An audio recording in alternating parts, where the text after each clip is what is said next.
Hello, everyone, and welcome to FMK Anime. I'm your host, Meep, joined by my co-hosts, Linus and Makan. Say hello, you two. Ha! It's me. Hi. Where can they find you? You can't, but mostly I'll be hanging around Meep's mother's bedroom. Otherwise, you can find me at that_Viking on Twitter, where I've reposted a lot more possums and basically nothing else. You can find me all over the internet at limus.co.card. No, wait, fuck, I finally fucked it up. Yay. limus.card.co.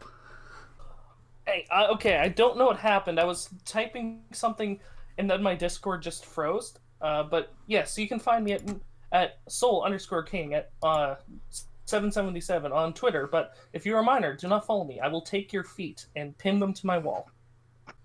But yes, this is a show where every week we talk about a list of anime.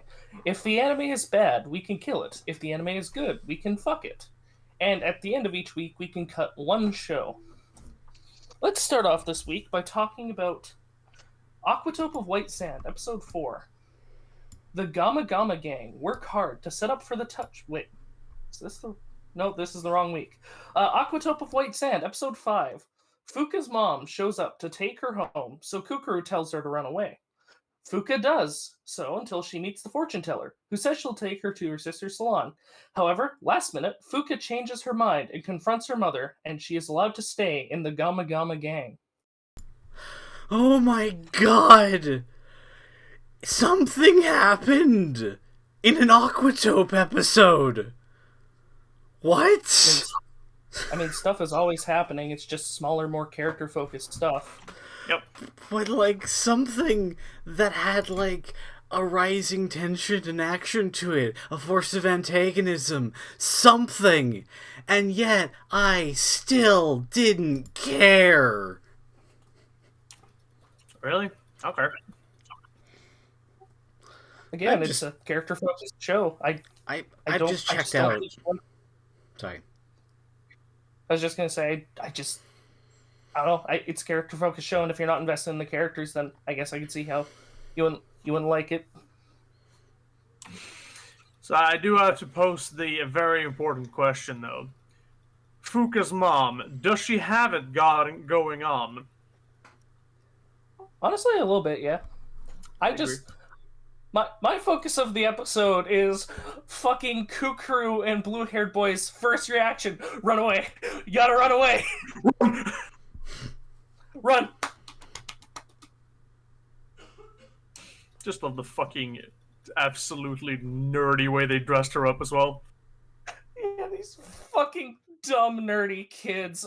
This is... Like, yeah, let's dress her up as the absolutely clueless tourist. I love it. I love it so much. It's just so fucking stupid. It made me laugh. And that's the intention. It's supposed to be stupid because they're dumb kids.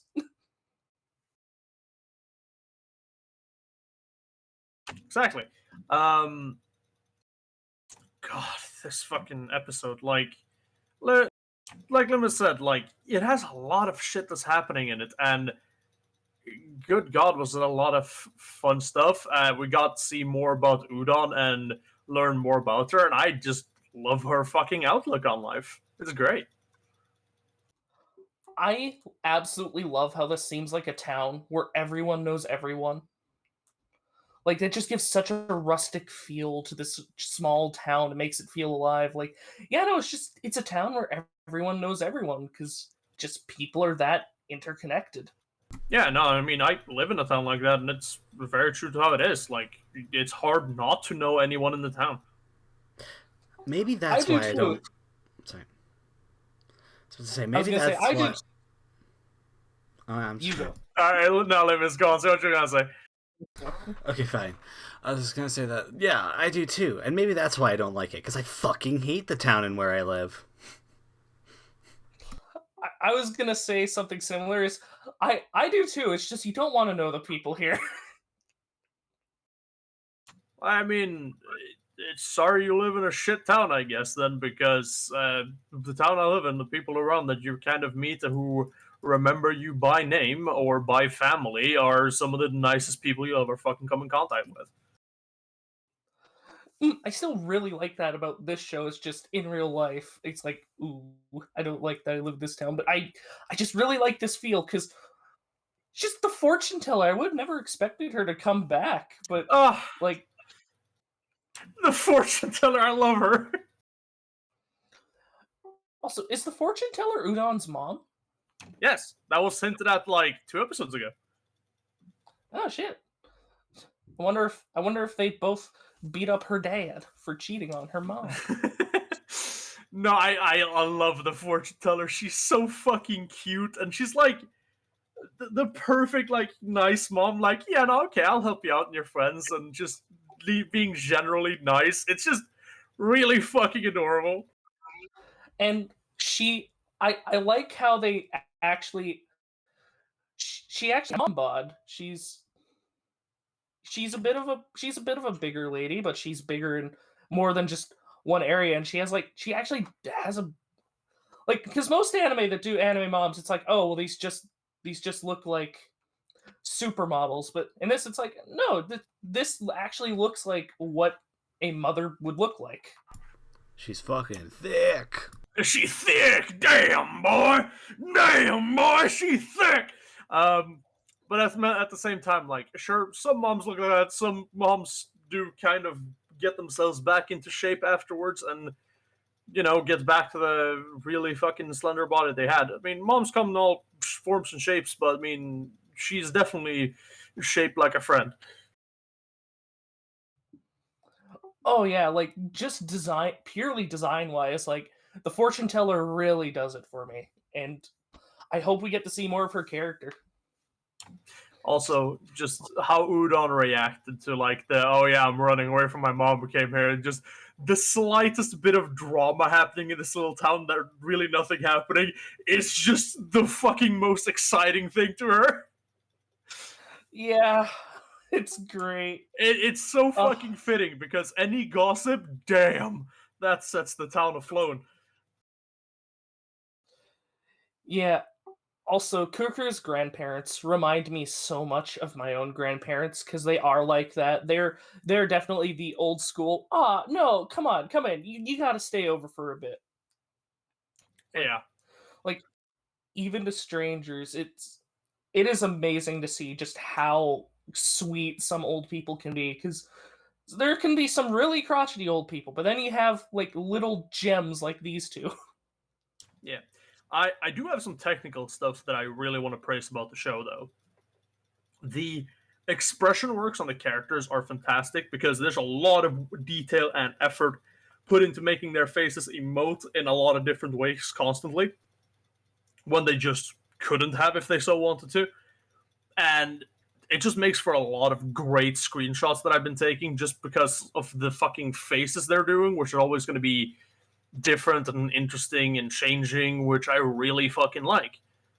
And as well, probably the first time I have to fucking praise 3D work in an anime. The fucking 3D work on the fortune teller woman, or Udon's mom, we should probably call her because I don't know her name. How when she stopped the car and like turned it around, how it kind of skidded, bounced, and like shifted with its weight. It's a fucking great job. I fucking love that scene because she's like, "Take me back." Her, all right, we're gonna do this. I saw it in a movie once. Yeah, I just sat there. I'm like, this is actually really good fucking 3D work, huh?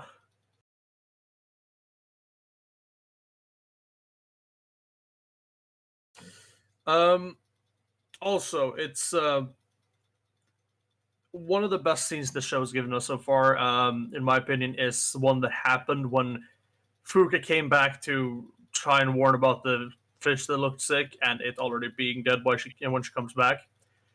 When she was cleaning that out and Kukuru's grandfather led Fuka's mom in there to see how she works, just by 2 words and 3 angles, I could tell exactly what was going through all of these 3 characters' heads and the emotions that were being shared between them, which was it was fucking fantastically made scene, which just embodies so much emotion in 3 images and 2 words.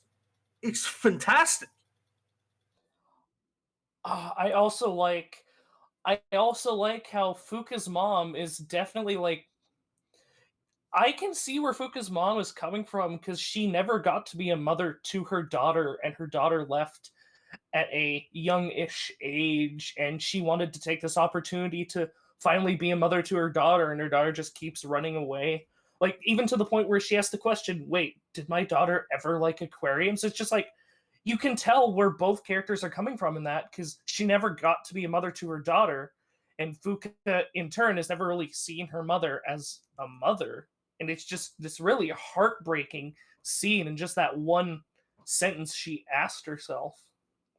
Well, sure, I think Fuka's mom definitely thinks she's not been enough of a mother, but the fact that she raised her until she was old enough to do idol work, which means she has been a mother to her, and I think that's just her dramatizing, but it still doesn't change the fact that she wished she could do more, and I also get where she's coming from. She clearly cares greatly for her daughter, and she's been stressed out of her mind for weeks, if not over a month, where the fuck she is. And when she finally finds her, she's just confused about what she's doing, as her interest and personality, not personality maybe, but interest has definitely taken a very drastic turn. And she clearly doesn't feel like she knows her daughter well enough and wishes she did. But it's also clear that Fuka does see her as a mom with how she talked to her when they were about to go to bed. Fuka also clearly really loves her mother, and as much as they might not have had a close relationship, they still both deeply care.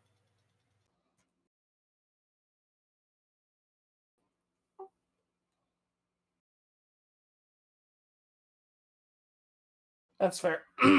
Sorry, my throat's really dry. Yeah, I thought it was going to be a lot more strained. I I originally, with like the images we got, Fuka was thinking about going home. I thought she hated going home, and well, what she's been saying is my own mindset of why I keep so busy. Because if I'm busy and doing shit, I don't have enough time to worry about what the bullshit my mind comes up with. So she Yeah. just wanted to keep herself busy, because if she was home, would be around family and friends and on summer break, having nothing to do but having free time to think, which she desperately didn't want to do. Oh yeah. Fuka is definitely one of my favorite main characters this season. Like she's just, I think everything about her and her character is really well done. Oh yeah. I do have to say though, like, fucking, why is like every mom in the show really fucking cute? Like, it's 3 out of 3 so far. What the fuck? We go from shaped like a friend to Terminator mom. Hell yeah.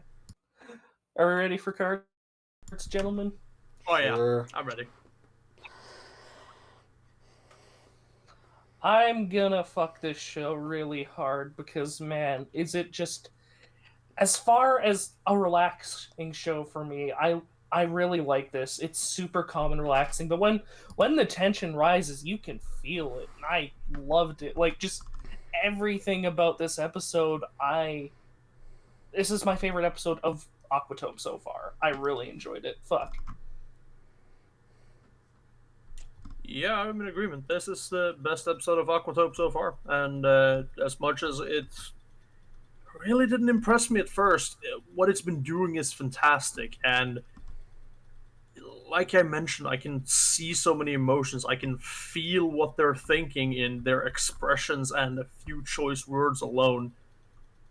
This show can really speak to the soul by the looks of it, and I hope they don't do missteps they've done before and continue like this, because this was fucking great, and I fuck it. There's just one more thing I want to add before I fully throw up my card. So I'd like to clear up this misconception that I don't care about characters. I care about characters. There are plenty of shows that I think are more character focused that I think I like, and like movies and shit like that. It's just, in order to get attached to them, I need something to like watch their struggles through it, like some sort of force of antagonism to work against, some sort of scenarios to work through, some sort of something. And this show gives me nothing. And like, this episode has been the closest thing to giving me something of what I think I want, what I think will push me over into liking this show. And it still hasn't done that. So I realize I just don't like it. I just straight up don't like it. Like, I don't care about these characters in any way, shape, or form. So yeah, I'm just gonna kill it. I think it's gonna be kill from here on out, and I'm just gonna be sitting here watching a show that I really don't like for 12 episodes.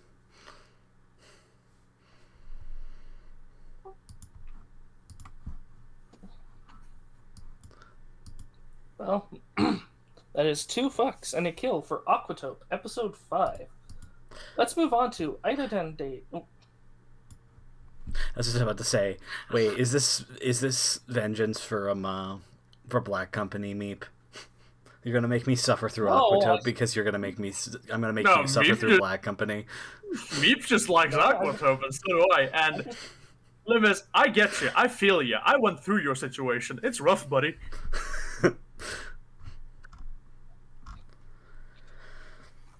Anyways, let's move on to Itaden Deities, The Peaceful Generation, episode 4. The Itaden head for Prontia's home, while Zobel discusses strategy and also heads to the same country. Easily requests Prontia train Hayato while he gives the demon head to the science team. However, General Piscalat ambushes him, and 2 other demons attack Prontia and Hayato. And I can't believe I just made the question, but Hayato! Hayato. This episode was interesting. It covers a bit more about the Iditans, like what makes them up and how their mentality is kind of what makes them stronger, and Hayato's just need for vengeance and need to grow stronger made him regenerate faster, made him tougher, made him be able to take more of a beating. Yeah,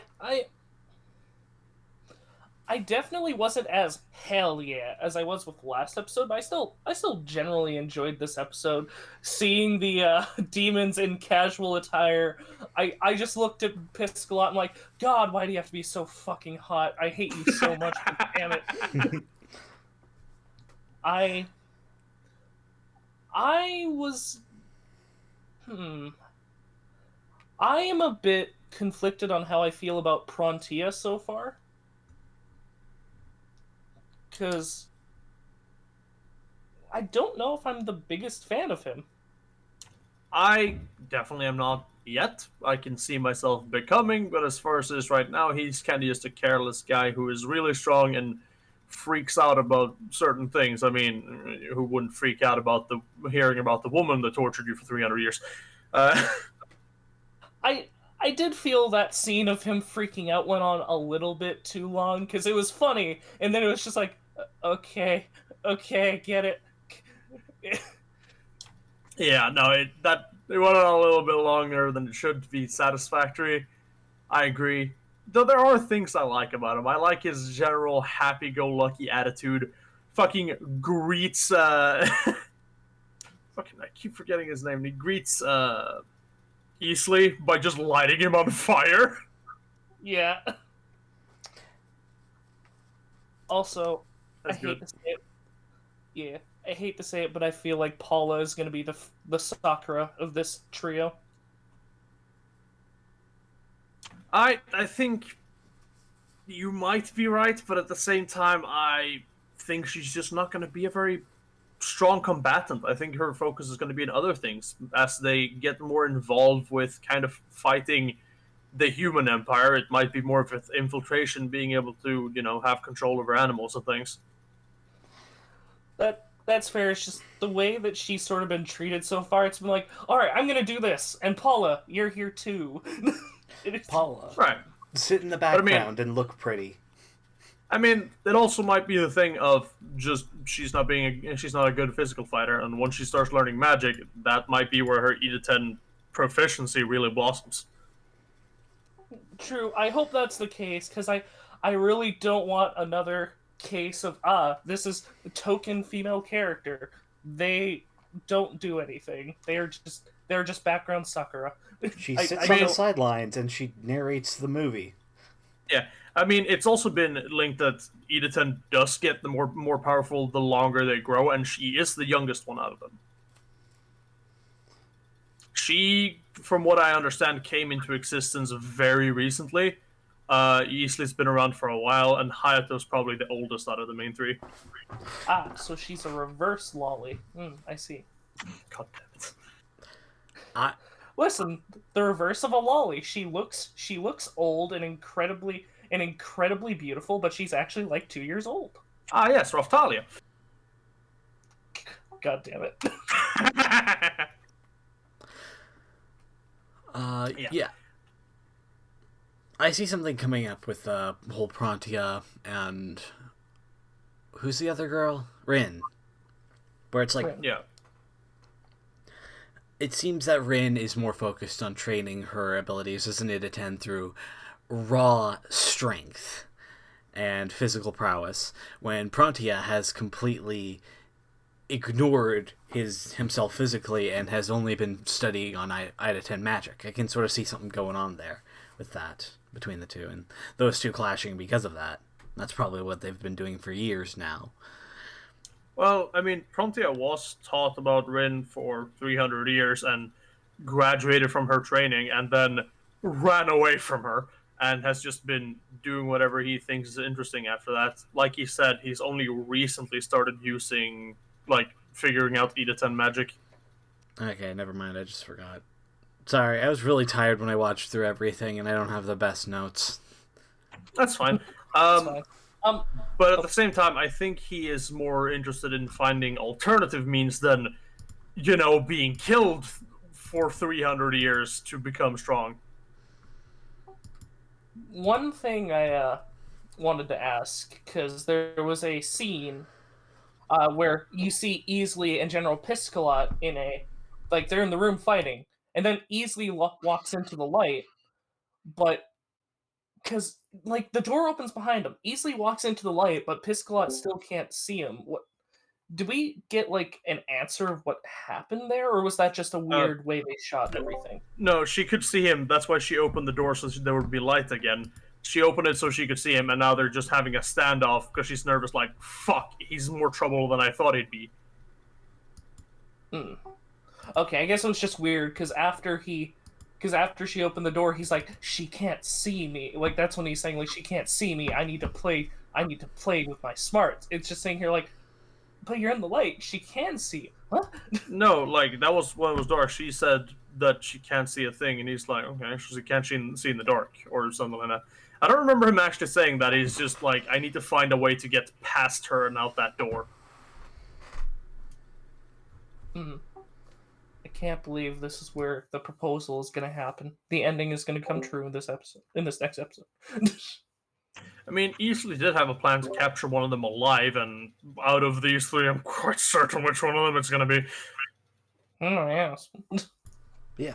I do love how in the end of the episode, just having the fucking fighting game versus title cards, and I'm like, oh yeah, they're setting up some shonen battle shit right here.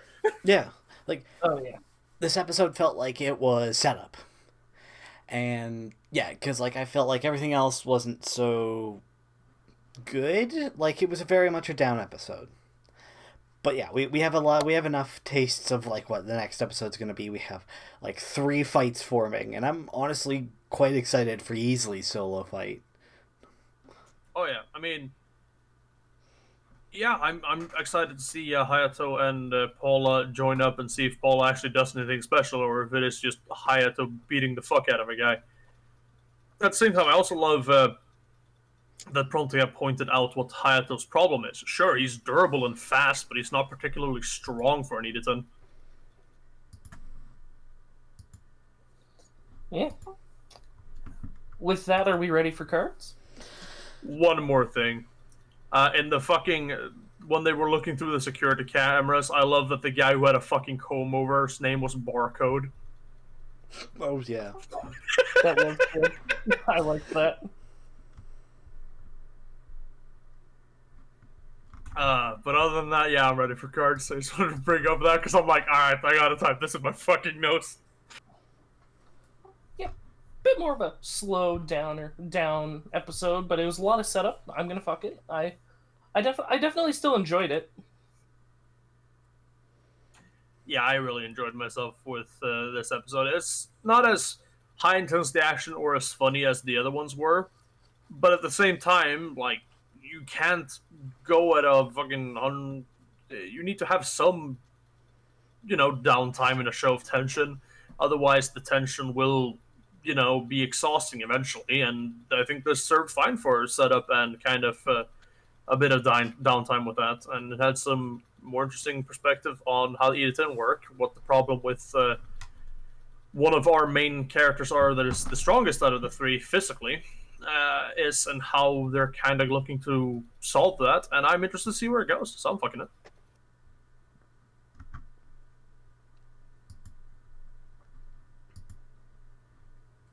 I mean, yeah, the show hasn't completely dropped me yet, so I'm gonna fuck it. Alrighty. That is a trifecta for Itaden Deities in the Peaceful Generation, Episode 4.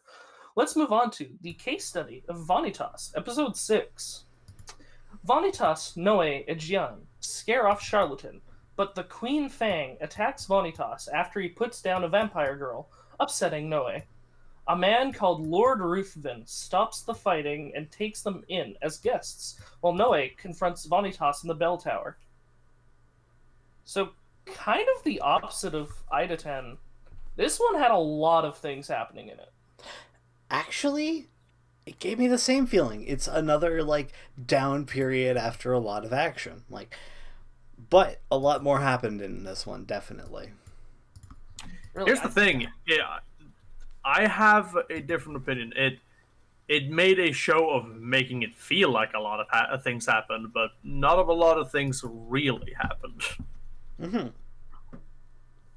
Because there was the whole thing with the Queen Fang and Dami. Then there was Noe and Vanitas talking about, or like almost getting into a fight over Vanitas having to kill the girl. Then there's Lord Ruthven appearing, and then there's the bell tower scene where Noe confronts Vanitas again.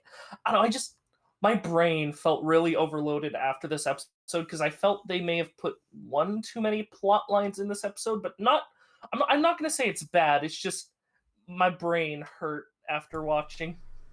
While I'd say it made a show of making it seem like a lot of things happen, that I mean physical things. There's certainly a lot of inter-character drama that connects two different characters from side to side, and it's really well done, and it kind of puts Vanitas's ideals and goals into question, as we were kind of fooled to believe he's simply doing this to save vampires the same way Noe was. And, I mean, he never promised that he was going to do much more than he is doing. He is doing whatever he wants to do that involves saving vampires, but at the same time, that's not the limitation of it. He wants vengeance for some reason. He might say he lied, but with that passionate of a speech he gave, there's no way he's fucking lying. Yeah, Vanitas is definitely really interesting. I am fascinated by him. I feel like this episode, I got insight into what could possibly kill this show for me. That is a whole lot of talk about weird, like, setting-specific stuff that we have literally no context for. And that's kind of been the case for all of these episodes, but I don't know, it felt particularly strong here, where it was like, Yeah, we're talking about a lot of things, but I'm about as confused as I am when I watched the Clone War, when I watched the prequels for the first time. I don't remember them bringing up anything that we haven't explained before. I'm trying to think. I mean, the only thing I can think is the introduction of the Queen's Fang and the man who worked for him, Rutherford, but those are new characters that we didn't know before, and I mean, sure, you won't know new characters as they're introduced, and that goes for every show unless they've been spoken about before, but we've spent an episode in the vampire world. Actually, we have seen the Queen's Fang before. Like, she was in, like, third episode, I think. But, or fourth. She was in the last episode when she ordered everyone to go hunt Vanitas down. Yeah. But at the same time, that's it's more of a proper introduction in this episode than it was in that one, in my opinion, at least. I don't know. It just felt like a lot of things happened, and I didn't understand why. Like, my biggest complaint was I didn't understand why this dude freed and decided to keep Vanitas in the tower. Like, because Noe stepped in front of him. It's like, who? Like, you seem like a person in power. Why do you care about what this one vampire thinks? Why not just push him aside and kill the evil demon that has caused everything here, and just move on? I mean, I think it was implied he knows more about the Book of Vanitas than most vampires. That was the implication I got. I mean, the implication I got is more that he was simply planning to make his own thing. Vanitas admitted to turning the vampire to ash, which enraged him, until Noe stepped in and just made his own statement about how he is making a decision without knowing all the clues, while, you know, something whatever bullshit vampire is saying, but if the guy's intelligent enough, he might, you know, think, oh yeah, maybe I don't have all the information. Let's see if we can gather that and then make a judgment. Also, I think he kind of respected the balls on Noe to do that. Yeah, I guess. I don't know. Also, his nephew was there vouching for him too. Luca. Did he watch for him? I thought he was just talking to him. Like, did he ever say anything to about like vouching for Vanitas? I thought when Luca came in, he said something about like Noe is right, or maybe he did. But that's just another statement to why he would want to drop it for now and then try to move around to figure out what actually happened. Because if he just arrived, there's a lot of shit that happened that he has no idea what the fuck is going on, really. Oh. Now, this isn't really a complaint for me, it's just something I've noticed with this show. The show likes to introduce a lot of, like, quote-unquote legend characters, because there was Jan, the Crimson Vampire, who hunted down the Blue Moon Clan. Oh, she's supposed to be really strong. The Queen Fang, the most powerful ice magic user. Okay, Lord Ruthven and whatever bullshit he's a part of. Man, this show really likes introducing big names, and I'm not against it. It's just something I noticed. Yeah, exactly. Yeah, I felt that. Like, I feel like they did a great job at, like, building up the Queen Fang as fucking powerful and a scary force of nature. Like, just the panic that Dami has in this episode when she realizes, oh fuck, my sister's going for them. Shit! Yeah, just, hi, sister!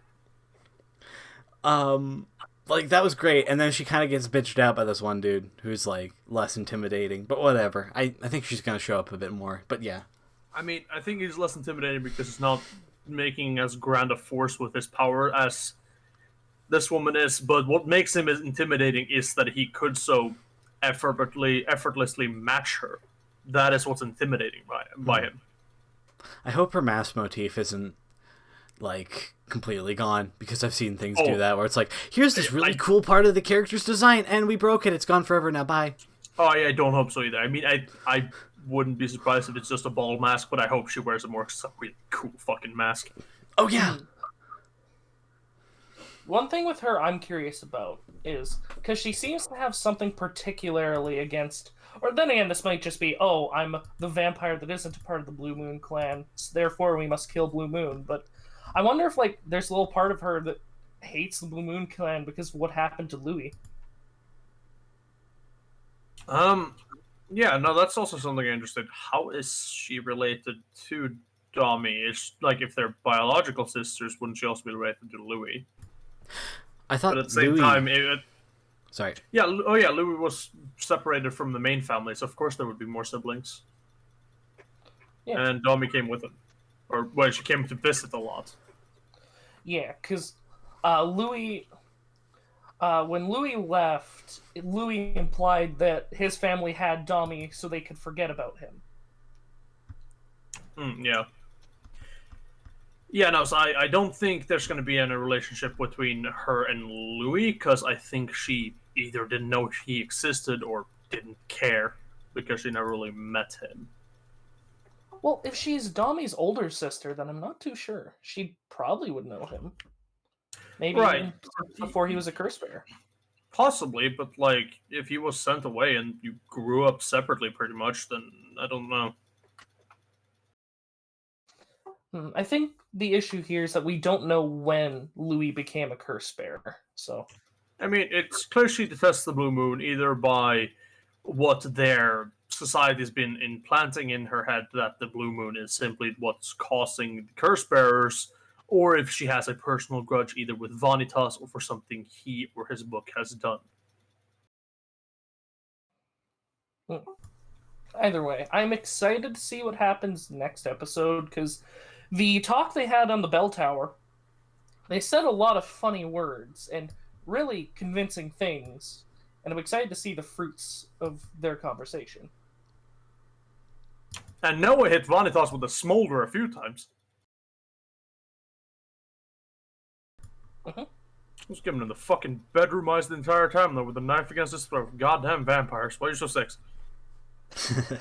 I do like how Vanitas just started going at him with a knife, like, now you talk like you know me, no, he just holding him back. Yeah, effortlessly like, alright, calm down. Grasp child firmly.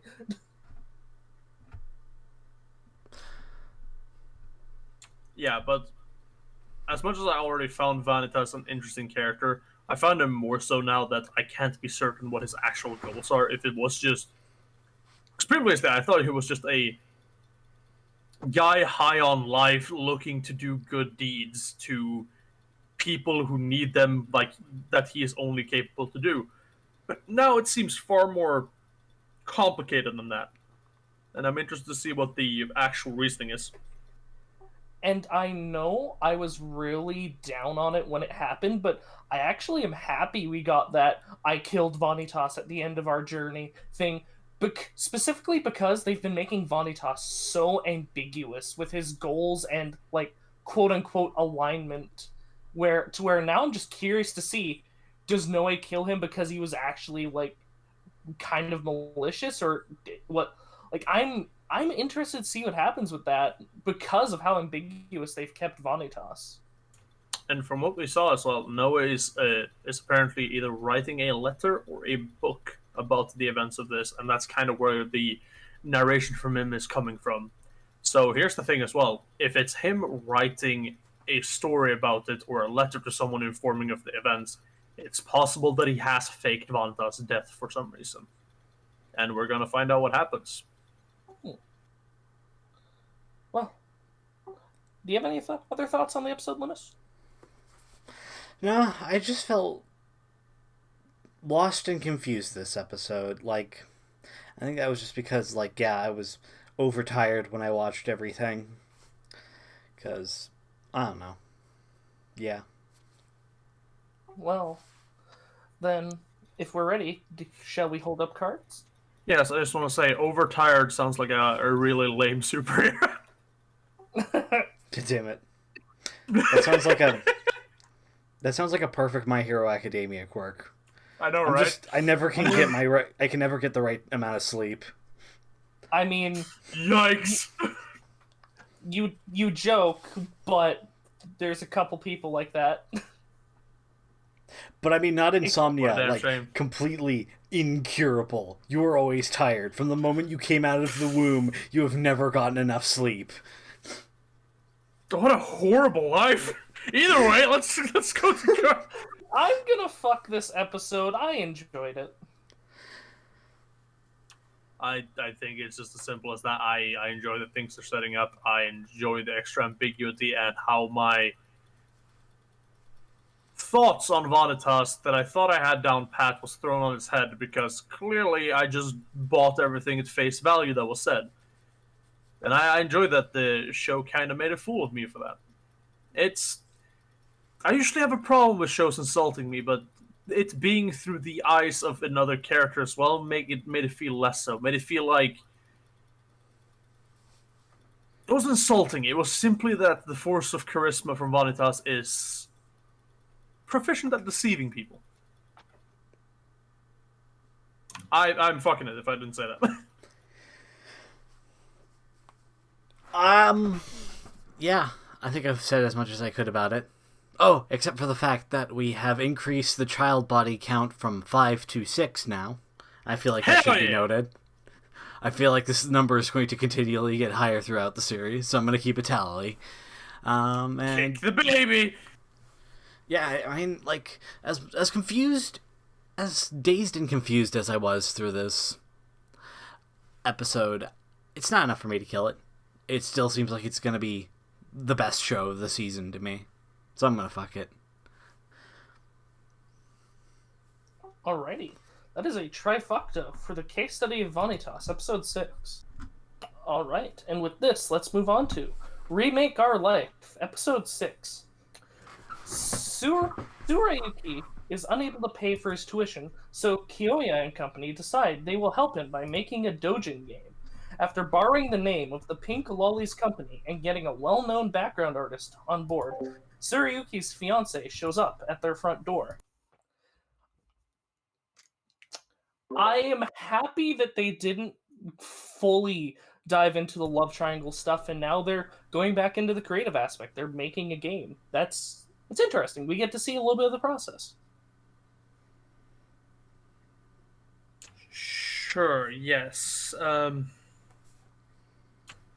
the other hand, the opposite way. I am really dissatisfied how it started off. It just, all right, we hinted at this love triangle. Let's just throw that in the fucking lake and ignore it. Well, we get a little bit of it this episode with like. Yeah, I mean, sure. Shiraki kissed him openly and clearly at last night, and he still doesn't know what their relationship is. It should be quite fucking obvious that it is or isn't after that. Yeah, calling this a love triangle would be generous. Well, no, he's like, oh, she did kiss me, so this is confirmed, right? And he's going in for another kiss. I got the sense that he knew how to feel about it. I mean, you can get the sense, but clearly from what he was saying and the way he was saying it, he's still unsure himself. Yeah, like, it's about as much of a love triangle as any of, like, the relationships in SAO were. It's like, yeah, we can see, like, the show trying to ship these two together, but we all know who he's gonna get with in the end, right? Yeah, I mean, I was like, oh, okay, the show has the balls to actually set up a relationship by someone being clear with their fucking feelings in an anime and taking the plunge. But no, of course, we're just gonna fucking gloss over it and ignore it like it didn't fucking happen. I don't think they ignored it because, like I said, they were going to kiss again in the room, and it's just it's the what's her name? Nana. Nana barged in and got into a hissy fit and all pouty. Yeah, and then nothing between Shiraki and Kyoya ever happened in the entire episode again. And the only thing that we have from this outcome is that Nana is jealous and pissy about it. That's the entire thing that came out of the kiss last episode, and then it might as well not fucking happen. It could have just been that fucking Shiraki, she got pissed because Shiraki seems to be close to him. It really acts like it fucking didn't happen. They might just be waiting to go into it a bit more later because they want to get they want to do this Tsurayuki plot line. Like, Sure. Couldn't I you just take the Tsurayuki plotline next episode and finish what you actually fucking started first? well, I think what they set up is going to be something that's going on throughout the entire series. Right. Well, then they could have wrapped it up for the time being a bit better than just ignoring it. Like, yeah, as much as I hated what they set up last episode, man, yeah, it just gets dropped like a fucking, like, whatever. Like, it's just, no, okay, never mind. Fucking Toy pulling Story. back. I don't want to play with you anymore. Exactly.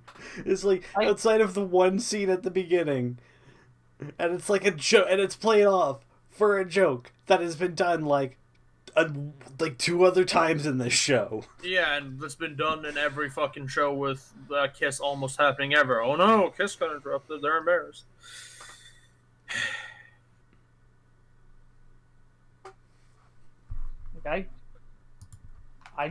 I see them picking it up again later, possibly doing a little bit with it. Like, I don't think it's going to be this huge thing that gets resolved right now.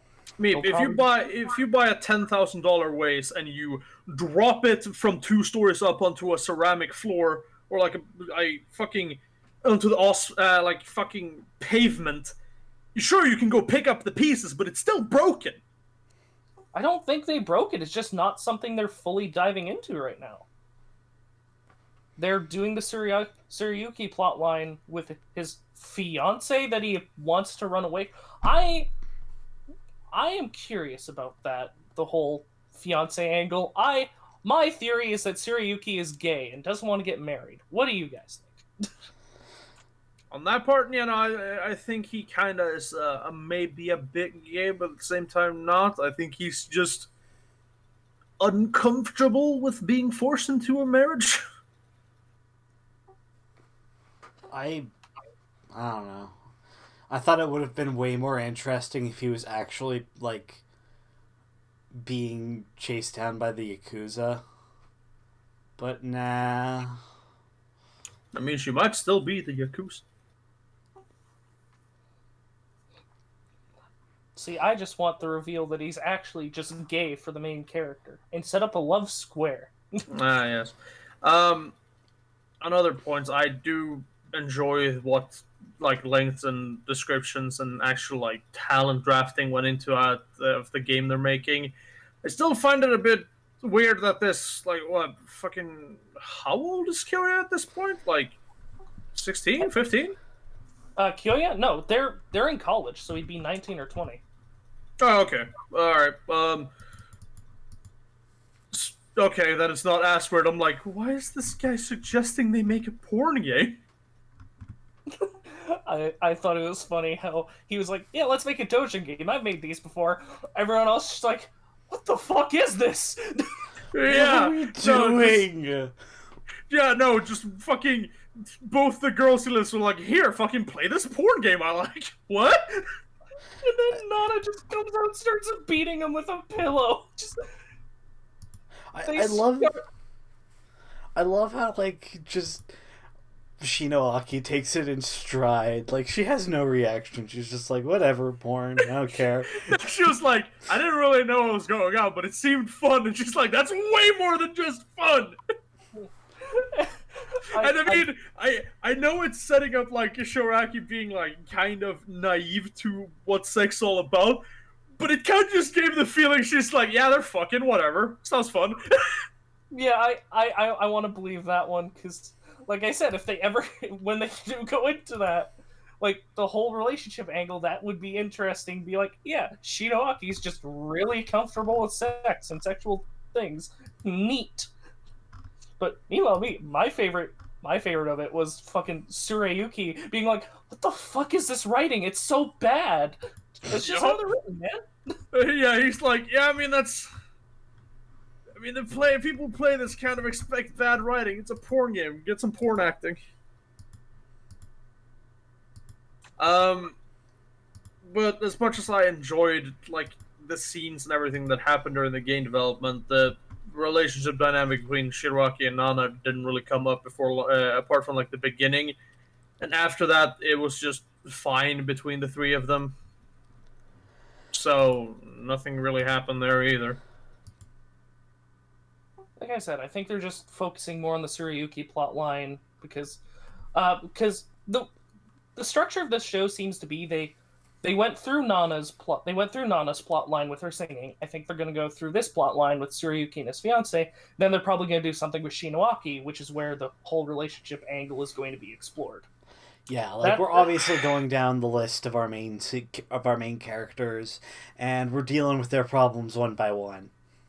Well, here's the thing then. Considering the way they've been setting it up, they should have followed their plotline and done the Shiraki one first. I think they just want to keep like I think they just want to keep the drama sort of up in the air about it for now while they do the Tsurayuki thing. I don't know. It doesn't bother me much if they wanted to keep the drama up in there, they should have put more focus to keeping the drama up in the air instead of burying it in the dirt.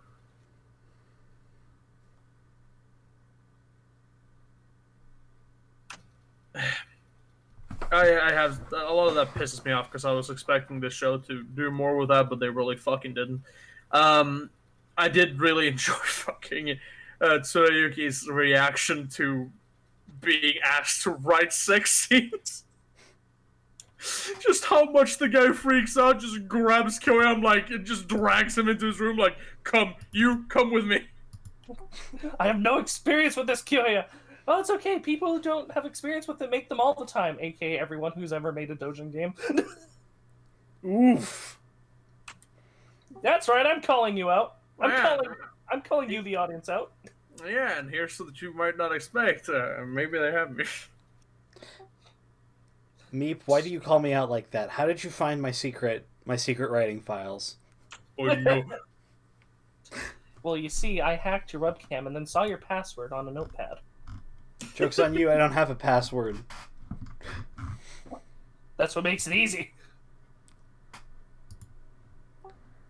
Anyways. Are we ready for cards, or is there anything else anyone wants to bring up? Sure.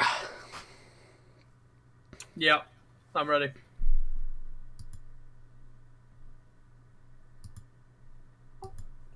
I suppose I will start. I'm gonna fuck this episode. I enjoyed the comedy in this episode.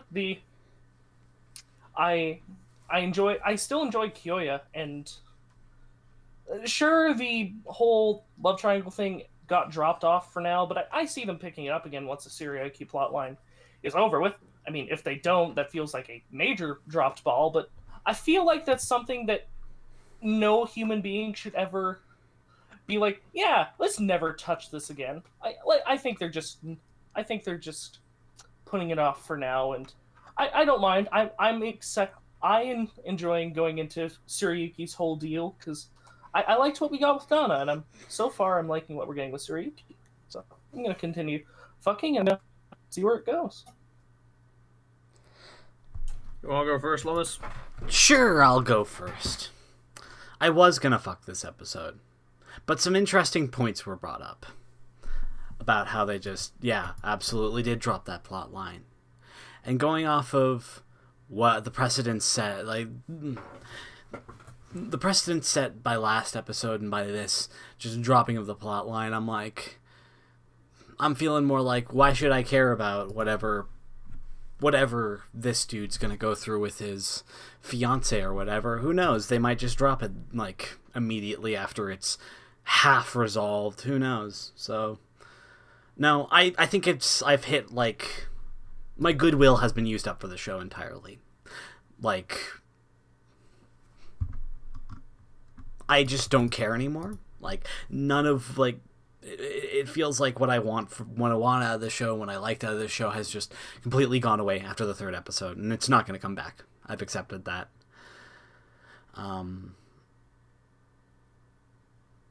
Yeah, I don't know what else to say. Kill.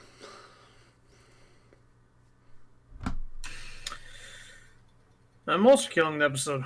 I wish I wouldn't, but it just drops the ball entirely into a fucking wood chipper that then feeds into a fire and just wastes its setup. And if it weren't for its wasted setup and potential, it would have been a good episode. But knowing what it wasted to make this good episode and what it abandoned, that instead could have been a great episode, really fucking taints my entire experience with an episode that was otherwise good. I mean, I don't think they're abandoning it. I think they're just going to pick it up after the Tsurayuki plotline, but... I mean, okay, yeah, just... How about you leave a fucking, like, bowl of cereal, like, on the street for a week and then go pick it up later? Like, it's just something they set up for later. I mean, if they wanted to set it up for later, they need to do it another way, because that is a thing you need to follow up on immediately, or at least show the ramifications of what happens of it immediately. They needed to give us more than they did, otherwise it is really just like moving swiftly on, and no, I'm still killing it. That is 2 kills and a fuck for Remake Our Life, Episode 6. Let's move on to Girlfriend, Episode 6. The Poly Gang decide to do something about Milika, so Naoya decides to stall her while the girls sell her camping gear. Milika comes back but tears up the IOU. Naoya writes for her, then her dad shows up, and through the power of no brain cells, Naoya accidentally makes Milika fall in love with him. This fucking idiot. I was gonna say, like, I didn't have a great time watching these shows this week. Like, I thought this was a bad week. Like, we had a lot of shows that were either, like, my highs were, like... The shows that were normally my highs were, like, very middling episodes. And the shows that I didn't like were especially bad. But I gotta say, this was the best episode of Girlfriend I think we've had. I think my favorite is still episode 1, but I have to agree, this is one of the best. It was brilliant! This was an excellent fucking roller coaster of an episode that expands and builds on and keeps continuing like what was set up last episode. It was great. I thought you two were gonna hate this. I'm so happy you love it. I feel like that's your entire experience with this show. Oh no, they're gonna hate it. Oh yes, they love it. Here's the thing. When I was watching this, I was like, is this gonna be too dumb for them? Is this gonna be too... Like, when Nalia grabs her and she starts yelling, no, he's after my G-cups! This show's great. I mean, that made me go like, oh, alright, yeah, playing that card, I guess he loses, and I'm like, wait a minute, he's stupid! And then he just like, I'll be a pervert, and I'm like, yeah! I have never seen a show use someone's stupidity as, like, as a fucking superpower. Oh, I fucking love it! And when her dad trying to delete her YouTube channel, he's like, do you know how impressive 50,000 subscribers is to someone like me? There's such a good ratcheting up of, like, stakes and, like, what's happening in the episode. Like, I don't know, like, okay, let's say that you're the guy from the pawn shop that's come to clean up all this mess, and all this shit happens in front of you. What do you do? No, I just love him standing there holding the sleeping bag, looking at them like, what the fuck is happening? Like, what do you do in that situation? Like, would you just keep going through with your job, even if she, like, got to the truck? Because, like, that's the thing. She's holding him back. Like, I don't know. She's, like, reaching out for, like, a fucking launch nuclear strike button. I feel like when you realize she was trespassing on their property, I feel like that gives you a certain bit of leeway to be like, I guess I'll buy this stuff still. Yeah, but at the same time, I just love the scenario if it came to that. So it's like, I need to get out of there. Like, wait, we can take it a bit slower and, like, slowly work her off her, like, get her uninterested, like, try and, like, tire her out on the entire concept. He's like, no, you don't get it. I'm a two-timing asshole. I need her away from here. I fucking love that when he's like, I don't trust myself not to. I was like, oh my god, this is great. Yeah. I'm so happy they're doubling down with this dynamic. That she just wants an in, but he's not gonna give it to her. But he's also, like, an idiot, so who knows, he might, if he stays around her enough.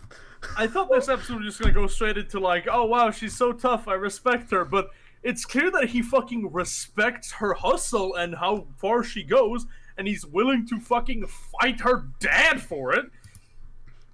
But he's still not gonna like try and like bring her into the relationship because he's drawn the line. Oh my god. That fucking exchange when he's trying to hold her back and she's like, I'm gonna beat the shit out of you. I'll shit myself then.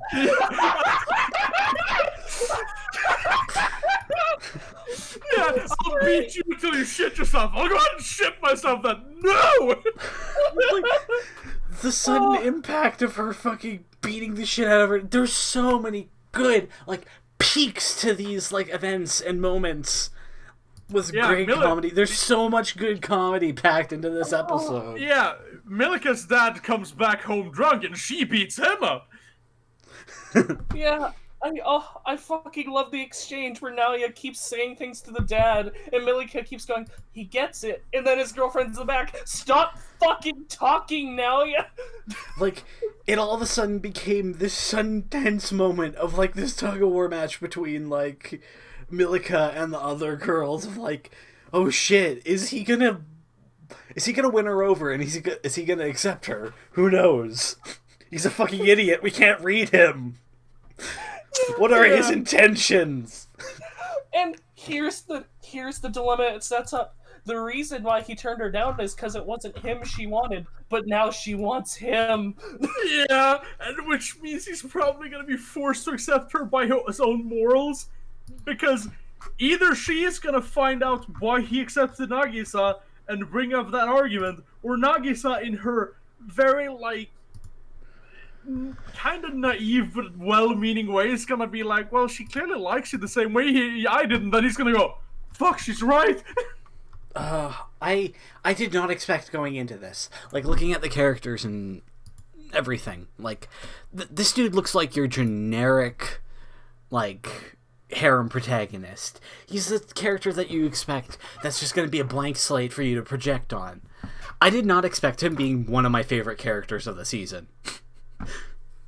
He's fucking great. Like, he is just a himbo. He's a fucking idiot.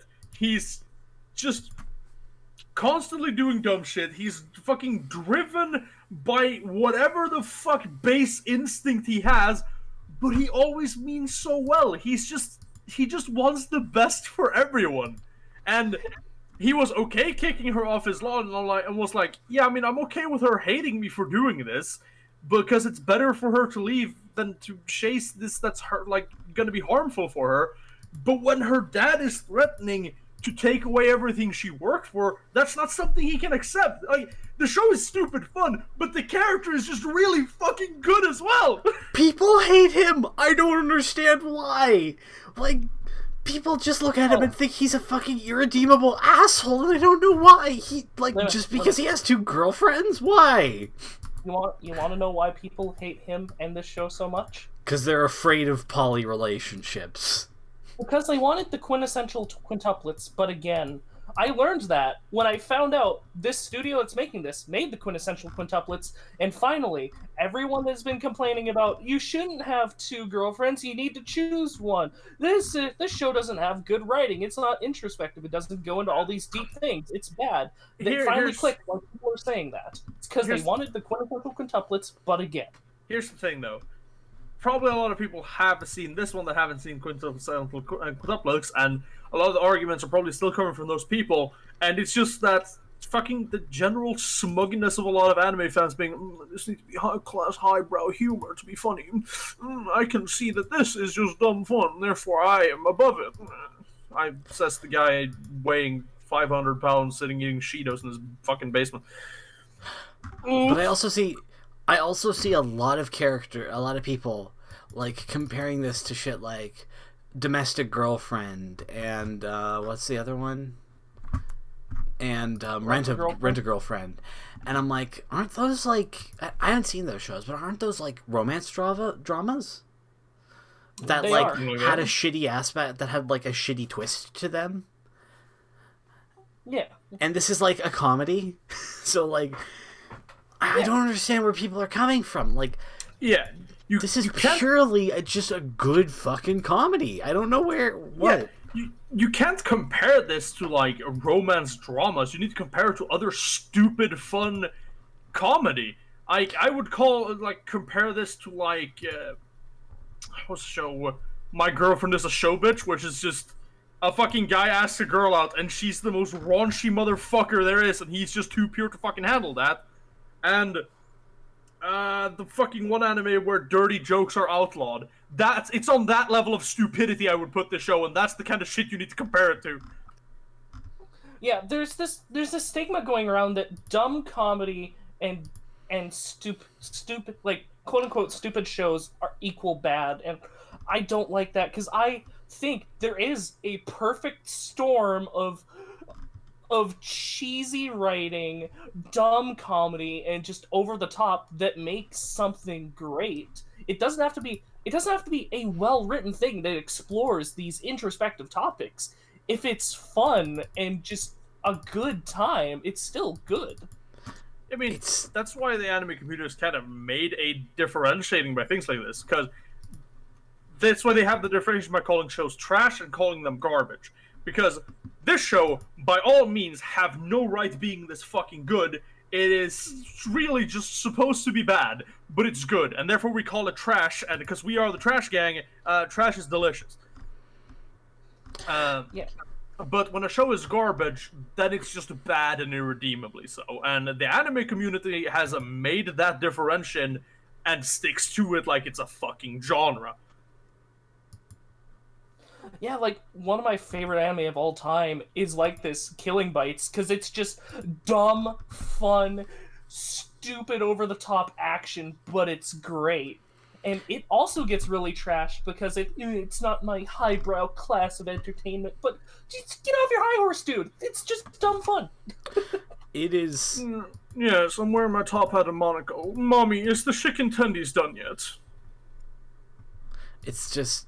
like, I see the 6.55 and I just think of how many people are just watching this, like, stone-faced. And I'm like, why? How? How do you do this? I mean, someone has clearly put it in their head that you're not allowed to enjoy something unless it, looks to be fucking classy. This But here's the thing, we're anime fans. None of us are fucking classy. We are as garbage as this fucking show is, and why do you act better? This is fucking funny and you know it. Get off your high horse and enjoy your life a bit. God, this went from the show is so awesome to let's just trash Mal users. Oh, I'll do that any day. I'll fight anyone. I do want to say, if you aren't being that, like, trying to be on the high horse, and this show just isn't for you, that's fine too. It's just, like, if the show just isn't for you, it isn't for you. That's perfectly fine. I'm gonna trash people who try and act like there's a moral level of comedy. I'm gonna trash those people, but if the show just isn't for you and you don't get anything out of it, that's fine. Yeah, no, I mean, like, some shows are quite objectively, when you look on them, good, but you think they're absolute trash. And that's just how it is for some people. And this show probably isn't objectively good, but if you enjoy it, don't feel guilty about it. I mean, it's still just a fucking show. It's dumb fun. Yeah. I mean, well, there's something that I would say might be objectively bad. The faces look weird. Like, there are some scenes where just the eyes, man. The eyes are just fucked up. I mean, some scenes, yes, but then there are most of the scenes where the eyes have a lot of detail and are probably the prettiest eyes I've ever seen drawn in anime.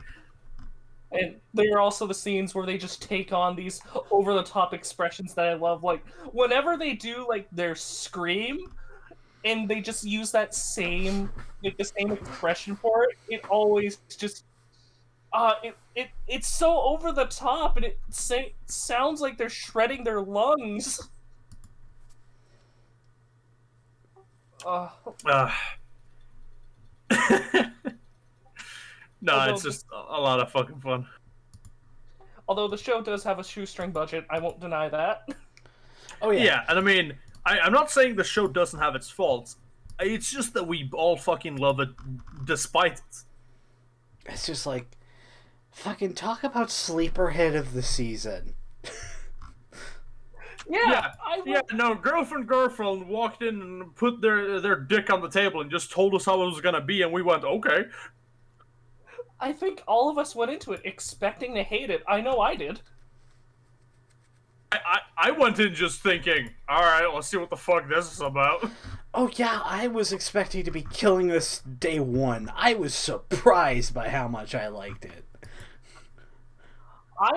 This was almost my lock, but then I locked Aquatope, being like, I don't think Girlfriend's actually gonna be that good. At least I know I'll like Aquatope, and now here I am, sitting here, Girlfriend. Might be my favorite comedy of all time. Are we ready for cards? Yeah. I think we know, but let's say them anyway. For formality's sake, let's just say them all at the same time. Let's just say it in unison. Come on, we all know the line. Limis coined it. Anime is trash, and so are we. So are we. I coined it, not Giguk. Fuck him. Fuck Giga, it's Limis. By the way, Giga, you out there longing at the trash can. We see you, Giguk. You've come into the trash with us. We see It's you, comfortable. Giga. Jump into the trash can. It's warm and delicious.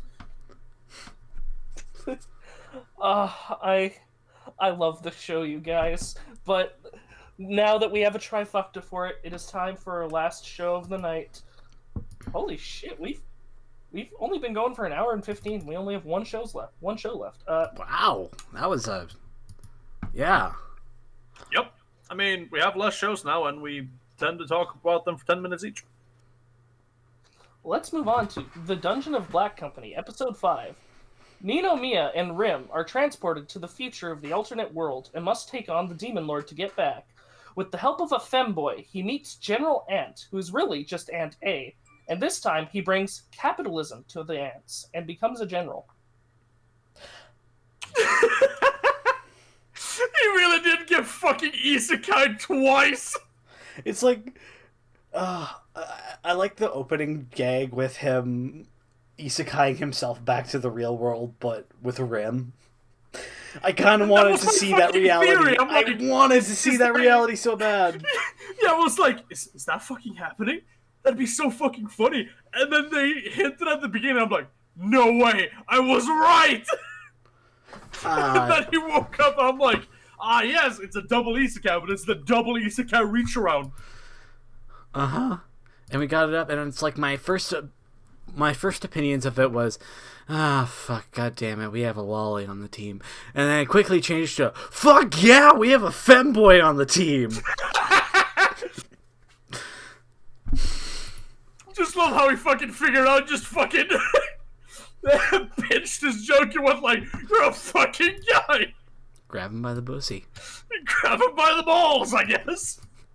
I physically recoiled at that scene because I thought he just did the thing where he just stuck two fingers up in there to make them get off of him. Because I didn't realize that was him going, "You're a guy" at first, but I thought he just did the three finger shock. I'll be perfectly honest. So did I too. I'm like, okay, what the fuck? And then he fucking revealed. I'm like, oh no, this is just fucking funny. Yeah, it went from, oh god, did we get something worse than the Vanitas deep throat? No, never mind. Just getting a fucking fist to the nuts. Yeah, it's basically just flicking one of your friends in the nuts.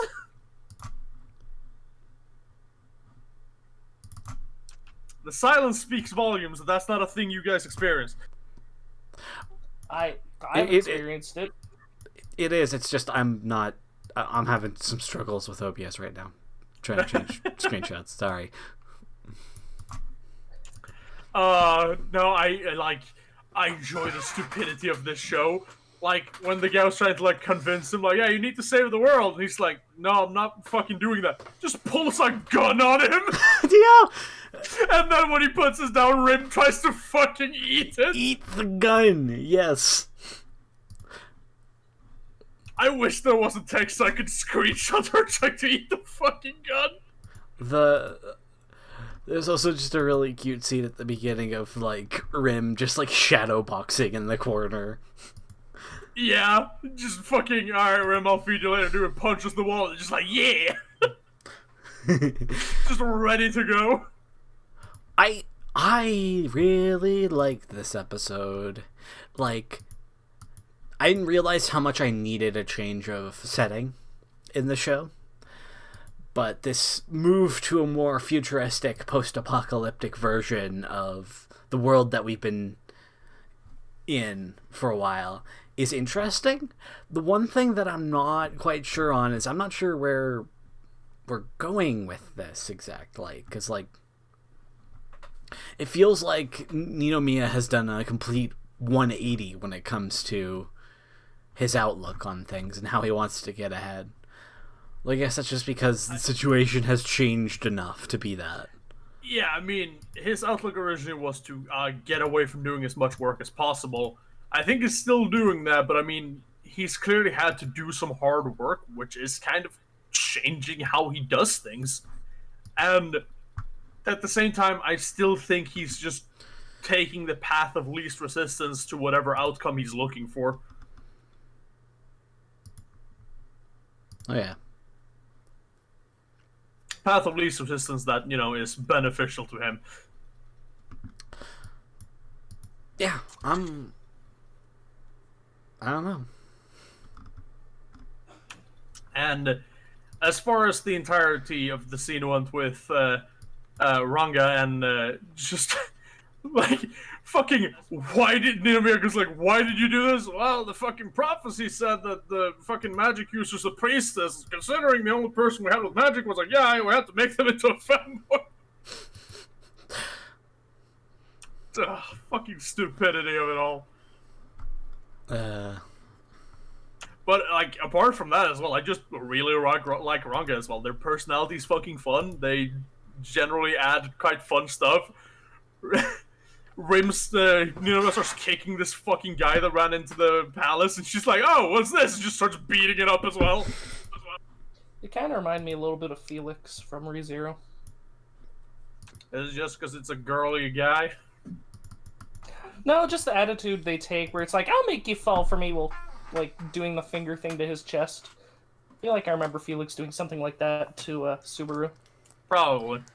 I don't know, I enjoy the dynamic of just how fucking uncomfortable Ninomiya is in all this, and just being like, for fuck's sake, what is my life? Ninomiya sitting here going, you are an actual child, stop that. And I mean, fucking, like, it also made me sit like, was he disgusted because they're young? Because he went like, yeah, come back in another 10 years. I'm like, are you telling me there's a chance you would? I think he's grossed out by it because it's a 14-year-old boy doing it, and Ninomiya is a grown man. Yeah. I mean, I say 14. Do we know how old? Do we know how old they are? We know the leader said that he isn't an adult, and the way Ninomiya was treating him, I got the sense it was a child. I'm not sure if that's entirely right. I can look on the wiki and check if it's listed. Well, age is not listed in my anime list. Yeah, this is actually, no, it hasn't. Either way, I mean, the entire reaction is whatever. I mean, fucking boy in puberty, whatever, they do what they want, but I mean, he's clearly uninterested. Yeah, because I'm just thinking, like, if Ranga's, like, super up in him and being like, I'll make you fall for me, and he's, like, 14, This might be a bit awkward. This might be, like... might win the first knife from me. Maybe. We'll see, and I don't think Ranga's age was ever stated, but I don't know, I do believe they're probably young, but at the same time, if I'm perfectly honest, I think Ninomiya might be ace. You know what? I'll take Ninomiya as our resident Arrow Ace icon.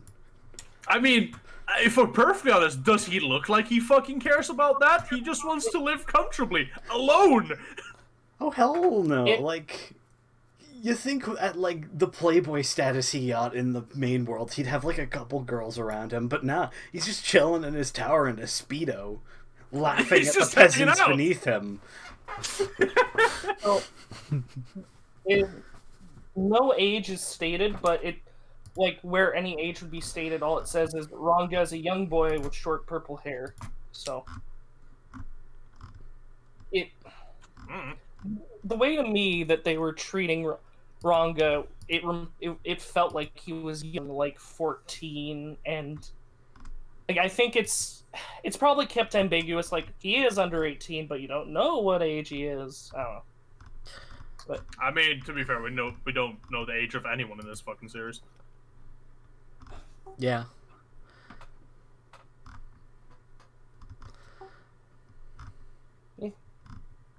But in the same vein, I mean, Ninomiya is described as a young man. So, yeah, but not a young boy. either way, semantics about that regardless. I love that Aunt A became, like, more powerful and, like, remembers him, like, oh, those were the good old days.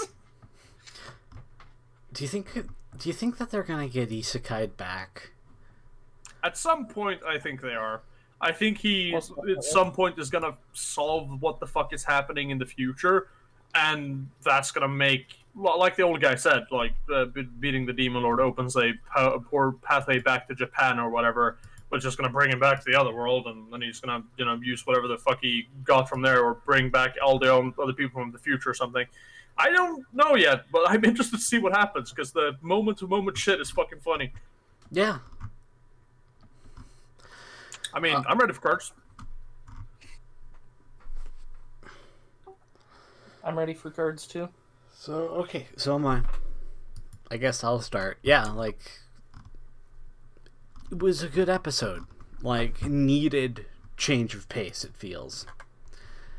Feels like we're going somewhere interesting. It's just I want it to be expanded on more. Yeah, I'm not fuck it. I mean, as much as it leaves what's happening in the future of the show up in the air, I still think this is the best episode we've had yet, and I fucking loved it. It was so goddamn funny. I'm giving it the big fuck. Juicy. I still get nothing out of the show. I'm gonna give it the knife. This show didn't do anything for me, and frankly, Ranga, the character, kind of made me uncomfortable. Just from the fact that it feels like he's a child and not... Yeah, I feel like my position is just simple as that. It's just don't like the way they're... I don't know. I'm giving it a knife.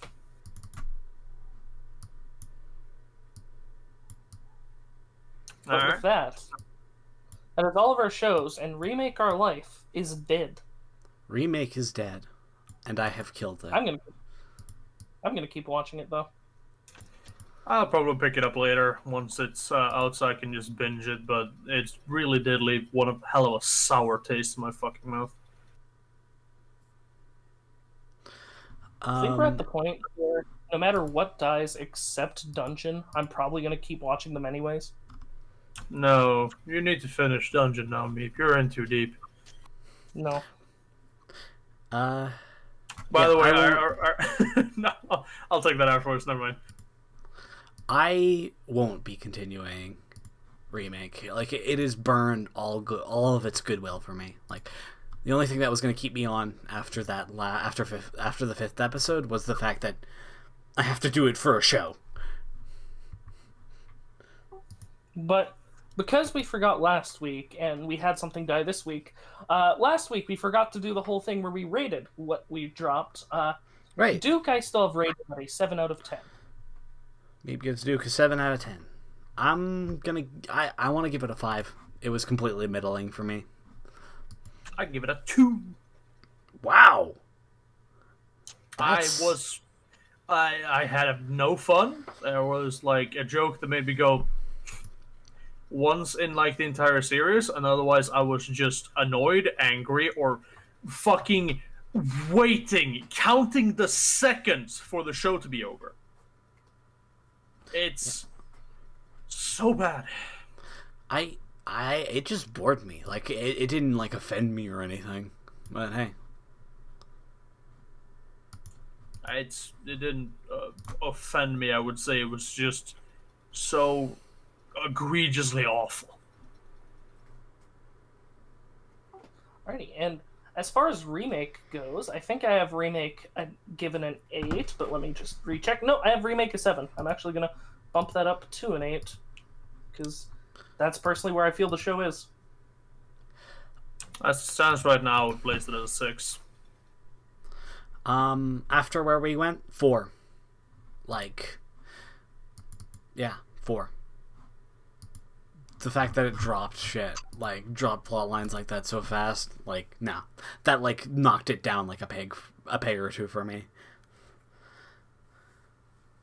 And on top of that, and the weird sexual humor that never really landed, and the fan servicey bits, no. It's below average.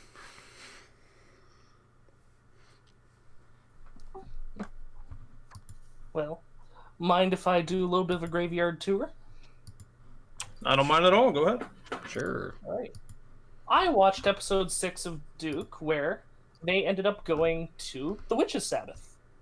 However, before that, the first half of the episode was it was the Duke and Alice sort of going around building their relationship more. They actually did something I thought was interesting. They went to a overgrown part of the manor, and the Duke used his curse to kill all the weeds inside of it, which I thought was a really neat use of his curse.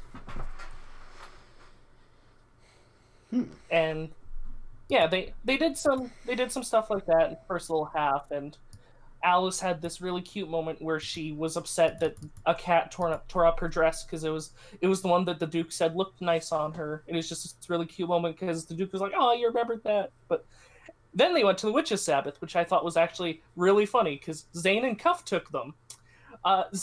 Zane was like, "Okay, we'll say that they're my younger siblings," and then when they went there, the head witch asked, "Okay, who are these two?" And Cuff spoke up, "Oh, they're me and Zane's kids." And Zane was like, "They're what?" It's fucking hilarious. Bird Boy sitting over here grabbing Cuff by the collar going, "That's not what we said." She went, "I'm sorry, it just came out."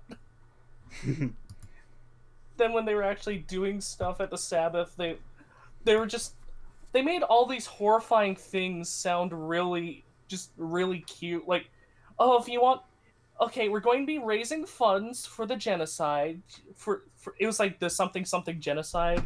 And it was like, "So we'll be having a witch's bake sale to raise the funds." It's just sitting here like, hold on a second. What genocide? Bake sale? Huh? Oh, the mandrakes we've been growing finally grew, and they've been terrifying the children. It's just this really, like, odd, like, these should sound horrifying, but they sound really cute. And then we finally get some things about the witch revealed. Supposedly, the witch that put the curse on the Duke is dead. However, there is a way to break it. That's just the witches don't know. Nice to see that it finally started moving, despite right Yeah. now, for me, it's too little too late. I'm glad that it finally took the first step in the story 6 episodes in. Halfway through the show. I mean, it is a manga that has over 150 chapters, so... Okay, who cares? But it's a show that's going to have like 12 or 13. So we've already blown half of our episode load. Come on. I mean, sure, yeah, the anime is badly paced, and what you're telling me is the manga is also badly paced. I don't think they're badly paced at all. I like how it hangs on these small moments and builds up the relationship between these two characters. But You're free to think what you want.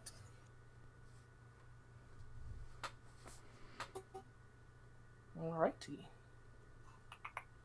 I'm a little bit sad Remake's dead, but there's only 1 or 2 shows on this list where I'd be like actually heartbroken if they died. I kind of figured Remake at some point would kick the bucket, but I'm sad that it turned shit. Yeah. Like, there was so much promise to that, and, like, I just wish the time traveler aspect came in more. Like, that's the biggest disappointment for me. Yeah. I mean, the time travel aspect came in a bit, and it's clear that they might want to do something with it later, and at least they kept it in the forefront of our mind by referencing it still, and referencing that he knows who people become, or knows about things that happened, or genres that are going to be popular, or it's always being used, because it's like, yeah, no, like the fantasy genre is kind of going to dip, and what's going to be popular soon? Oh yeah, like the fucking school romance bullshit.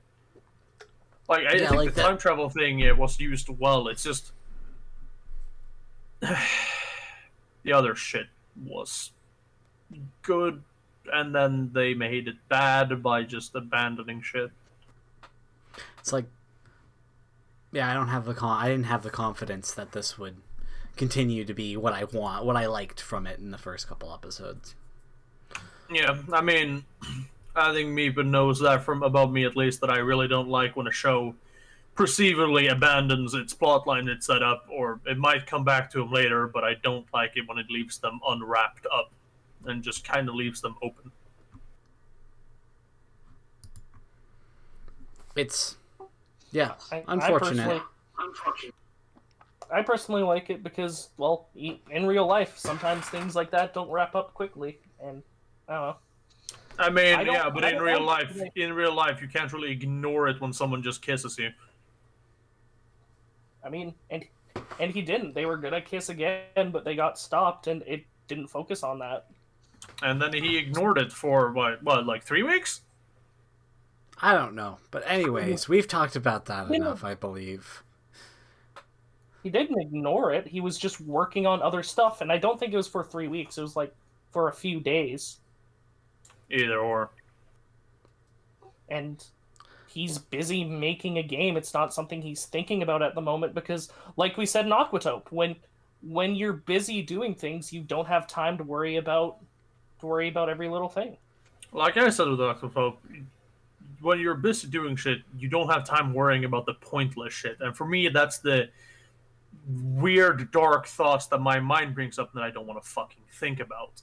Not, well, as much as you try, when someone you deeply respect and fucking like kisses you and opens up the possibility for a relationship, you're not really going to be able to think about anything else, real.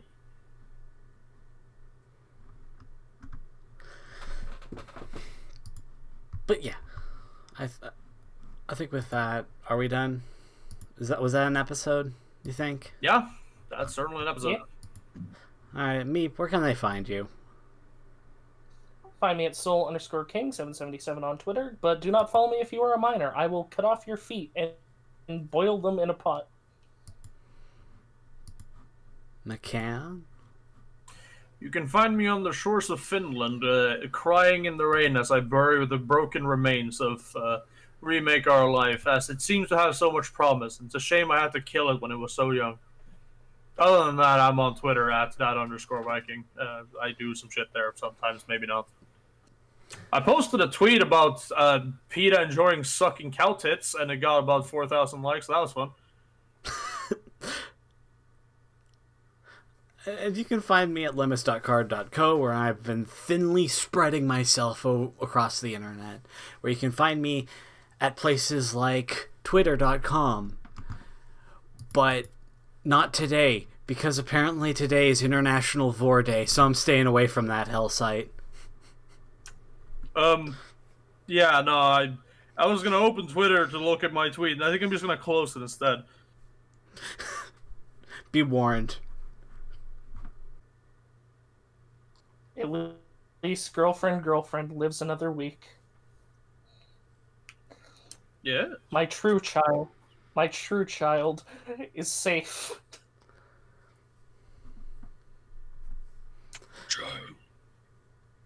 But yeah, we'll be here at the same time next week, I think, with another episode of the Anime FMK. Thank you everyone for coming.